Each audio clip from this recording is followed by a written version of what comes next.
사랑하는 수정동교회 성도 여러분, 안녕하십니까? 김병철 목사입니다. 6월 18일 금요일에 드리는 매일 묵상을 시작하겠습니다. 오늘 부르실 찬송가는 212장 겸손히 주를 섬길 때입니다. 찬송은 형편에 따라 영상을 잠시 멈추시고 개인적으로 부르시기 바랍니다. 하나님의 말씀은 잠언 16장 18절에서 20절까지 말씀입니다. 구약성경 928쪽에 있습니다. 이제 제가 하나님의 말씀을 강독하겠습니다. 이것은 하나님의 말씀입니다. 하나님의 말씀에 경청하시기 바랍니다. 교만은 패망의 선봉이요 거만한 마음은 넘어짐의 앞잡이니라. 겸손한 자와 함께하여 마음을 낮추는 것이 교만한 자와 함께하여 탈취물을 나누는 것보다 나으니라. 삼가 말씀에 주의하는 자는 좋은 것을 얻나니 여호와를 의지하는 자는 복이 있느니라. 아멘. 겸손함으로 살아가기라는 제목으로 묵상 말씀을 나누도록 하겠습니다. 성경의 잠언서는 지혜의 책이라 할 수 있습니다.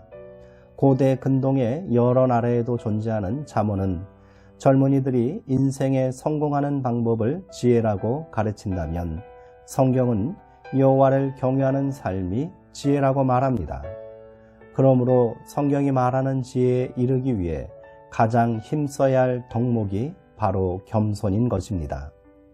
여호와를 경외한다는 것은 결국 하나님 앞에 겸손히 나아간다는 것이고 그런 태도가 인간 삶 속에서도 구현되는 것을 말합니다. 따라서 겸손에는 일체의 거짓이 없어야 합니다. 평상시에는 말이 공손하고 정중하지만 감정이 상하면 거칠게 본 모습을 드러내는 것이나 기분이 내킬 때면 낮은 자리에서 섬기는 것처럼 보이나 갈등 상황이나 이익이 걸린 문제가 발생하면 자기 권위를 강하게 내세우는 모습은 겸손이라 할 수 없습니다. 겸손이란 남을 존중하고 자기를 낮추려는 마음과 행동을 말하는 것이기에 자기의 분수를 알고 그것을 지킬 줄 아는 분별력이 필요합니다. 그래서 거짓 겸손은 요즘 유행하는 내로남불이라는 말만큼이나 불쾌감을 주는 것입니다. 차라리 노골적인 교만이 견디기 쉽습니다. 잠언의 지혜자는 교만은 패망의 선봉이요 거만한 마음은 넘어짐의 앞잡이니라 라고 말했습니다. 지혜자는 마치 생사가 갈리는 전쟁터에 선 듯한 긴장감으로 교만에 대하여 강력하게 경고하고 있습니다. 교만은 잘못된 높임에 대한 욕구이며 자기 분수를 지키려 하지 않는 영혼의 질병과도 같습니다. 교만한 이들은 자기의 탁월함에 도취되어 다른 사람들을 아래에 두려고 합니다. 그런 교만은 결국 멸망으로 규결되고 마는 것입니다. 교만이라는 한자는 말을 탄 모양을 연상시키는 교자와 게으르고 건방짐을 뜻하는 만자가 결합되어 있습니다. 또한 거만에서 거자는 다리를 꼬고 걸터앉은 모양을 나타내는 걸터앉을 거자와 같은 뜻을 가지고 있습니다. 말을 타고 바라보면 모두가 낮아 보입니다. 다리를 꼬고 앉는 것은 상대방에 대한 존중의 태도는 아니지요. 동양의 지혜는 묘하게 통하는 데가 있는가 봅니다.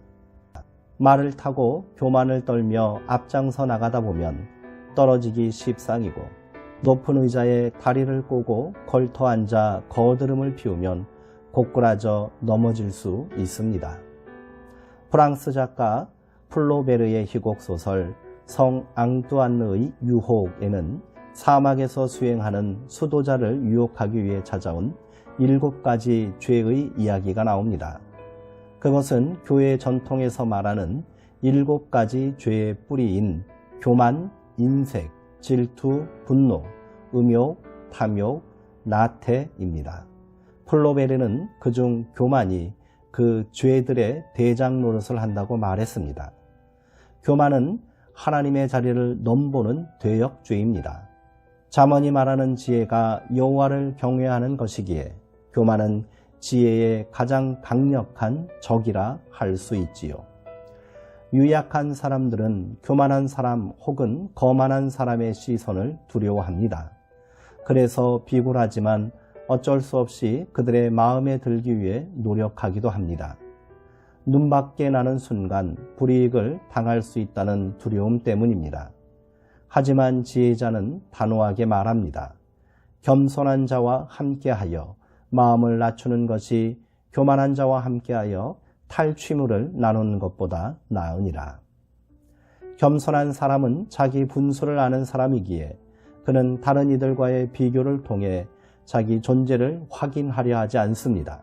반면 교만은 자기 자신을 과시하려는 욕망의 표출이기에 교만한 사람들은 항상 남들의 시선과 평가에 민감하게 반응할 수밖에 없습니다. 그렇기에 남들보다 높은 자리에 앉으려 하고 누군가에게 뒤처지는 것을 용납할 수 없기에 기를 쓰고 선봉에 서야 한다는 강박에 시달리는 것입니다. 그 결국이 패망이고 넘어짐인데 그걸 두려워하지 않습니다. 당장의 자기 도취를 통해 얻는 만족이 더 크다고 생각하는 것이지요. 그래서 잠언은 이런 자들을 미련한 자라고 책망하는 것입니다. 하지만 겸손한 사람은 낮은 자리에 처하는 것을 꺼리지 않습니다. 남이 자기를 대접해 주지 않는다 하여 화를 내지도 않습니다. 오히려 남을 먼저 대접하기를 즐거워합니다. 그에게 중요한 것은 오직 하나님과의 친밀한 교제이기 때문입니다. 여호와를 경외하며 살기에 그 사람은 자유로운 것입니다. 자유로우니 집착과 욕망에 매이지 않을 수 있는 것이지요. 그래서 겸손한 사람은 당장의 자기 만족이라는 전리품을 얻으려고 안달하지 않습니다.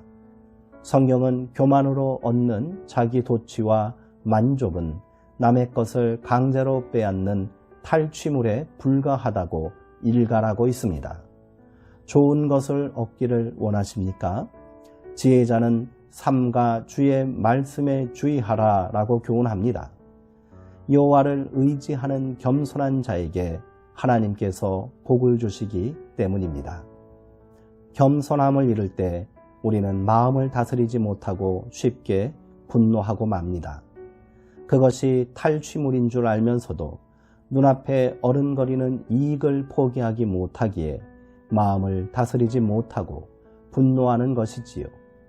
지혜자는 우리에게 겸손에 이르는 길을 또 이렇게 권면하고 있습니다. 노하기를 더디하는 자는 용사보다 낫고 자기의 마음을 다스리는 자는 성을 빼앗는 자보다 나으니라. 아멘. 기도하겠습니다. 하나님, 다른 이들의 기대에 맞추어 사는 일은 늘 고단합니다. 사람들의 칭찬을 구할 때 우리 영혼은 누추해집니다. 깊은 곳에 뿌리를 내리지 못한 영혼은 작은 바람에도 휘청거리곤 합니다. 마음 깊은 곳에 도사르고 있는 두려움을 숨기려고 우리는 교만한 태도로 사람들을 대하기도 합니다.